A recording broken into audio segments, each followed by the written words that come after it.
First, you get the buckets ready, clean the pans and gather firewood late in the winter. It's maple syrup time. You need warm and sunny days, but still a cold and freezing nighttime. For just a few weeks, maple syrup time. We boil and boil and boil and boil it all day long, till 97% of water evaporates, just like this song. And when what is left is syrupy, don't leave it too long. Keep up the fire, maple syrup time. Welcome back. After a little recap of maple syrup making one where we tap the tree, we're now at the point where we're going to boil it and we're going to make the water. But a little information first. As we walked back to the tree we had tapped, we saw several trees with small holes and a horizontal line about 4 to 6 inches in length around the trees. They were holes made by the birds, sapsuckers, and they suck out the slightly sweet maple water. These pretty piercings on the tree were a sure sign that the sap had been flowing generously. The key to filling up buckets was getting to the trees when it was warm enough for the sap to start flowing up to the branches to feed newly developing buds during the day, but coming back down to the ground before it had a chance to freeze up at night.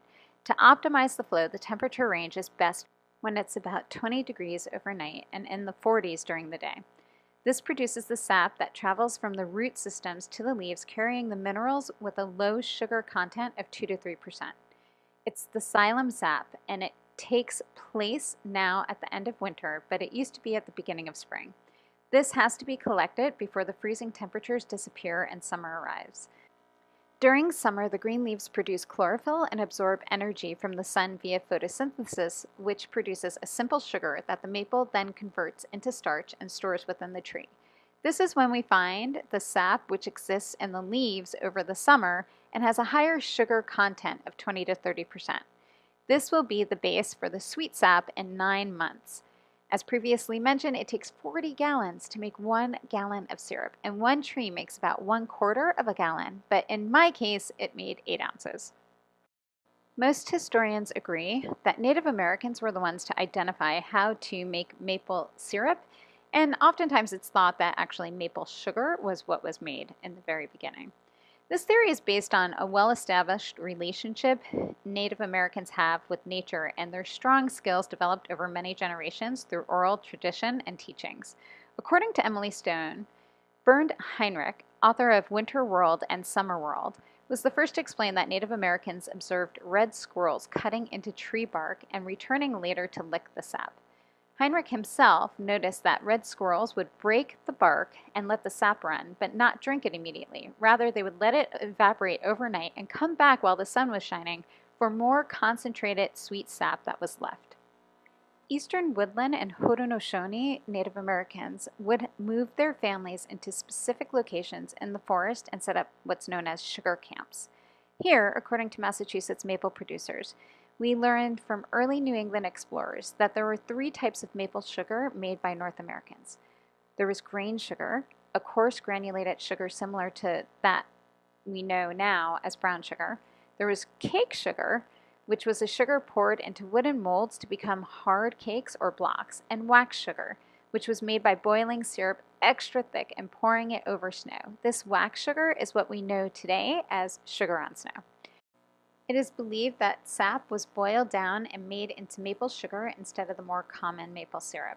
According to Michigan State University, to get maple sugar, Native Americans would put the sap that they tapped from trees into a shallow bark vessel and left it out to freeze.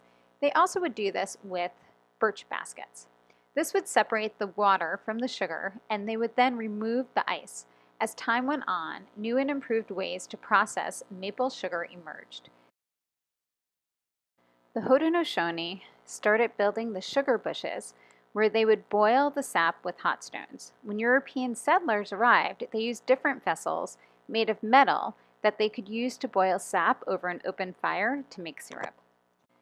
There is a Haudenosaunee legend about the sap of the maple tree, and how Chief Woxus first tasted it as a sweet syrup because he had an ingenious wife.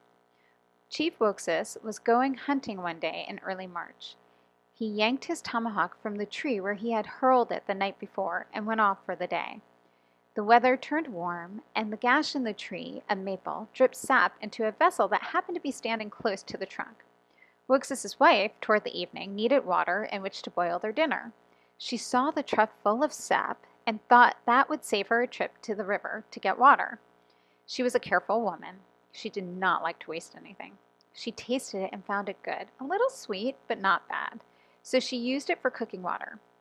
Chief Wokes, when he came home from a long day of hunting, smelled the incredible maple aroma, and from far off knew that something especially good was stewing. The water had boiled down to a dark syrup, which sweetened their meal with maple. So, says the legend, was the happy practice. The story is taken from the Maple Syrup book by Helen and Scott Nearing.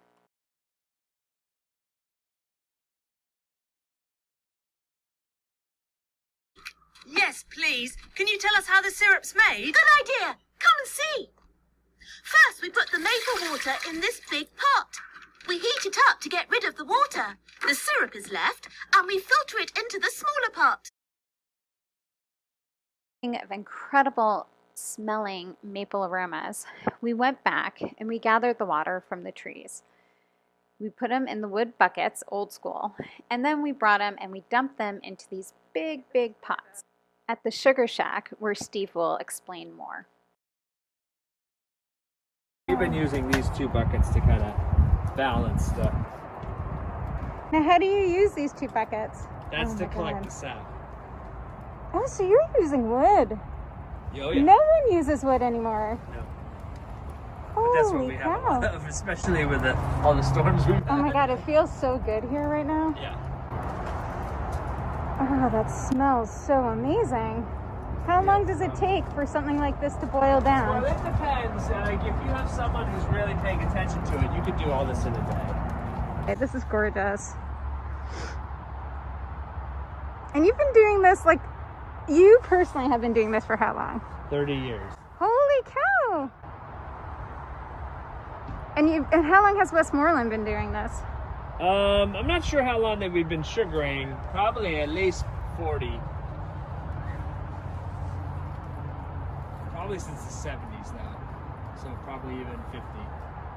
So can I ask you one more question? So you're going, I'll probably have like 10 more questions. So this is winding down, like you said. Yeah. This still looks like there's a lot in there. There is. You're going to you're going to put another log on? I'm not putting any more logs on. And so then what happens? Overnight, you mean? Yeah, like does it go it'll down? It'll keep evaporating a little bit, but not too much. And so tomorrow you're going to have to put more logs on? Yeah, tomorrow what'll happen is we've had fire in this pit probably for 5 days straight. Uh-huh. So I won't need to do much. All I need most of the time is just throw like a piece of paper on it and it'll light right back up. Oh, nice. You won't even need a match tomorrow. Get out! Really? Because it's that hot still? Yeah, the coals. So what'll happen is the ashes will insulate the coals. Don't fall. I won't, thank you. The ashes will insulate the coals, so you just move the ashes on top away and you'll see hot coals at the bottom in the morning. Oh, that's And that's so how they actually cool. they kept doing it. Once they got a fire going in a camp, they would just keep doing that every day. That is so cool.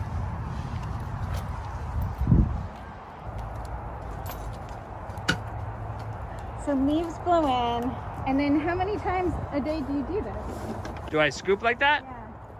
Oh, as if I'm adding sap from the buckets, I'll just keep doing it off and on all day. And plus, when you it starts to sud a little bit, and you really get it hot. Oh my God, that's so cool.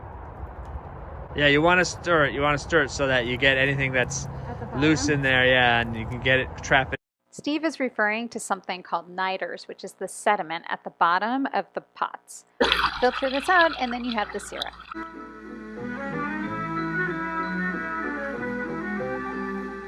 A certain amount of syrup is saved for the farmer's wife to make maple sugar or maple candy, mostly for her own family, but sometimes to sell along with the syrup. In this process, the syrup must be heated, then quickly cooled, and then stirred and stirred and stirred some more until it is ready to pour into molds to harden into maple candy.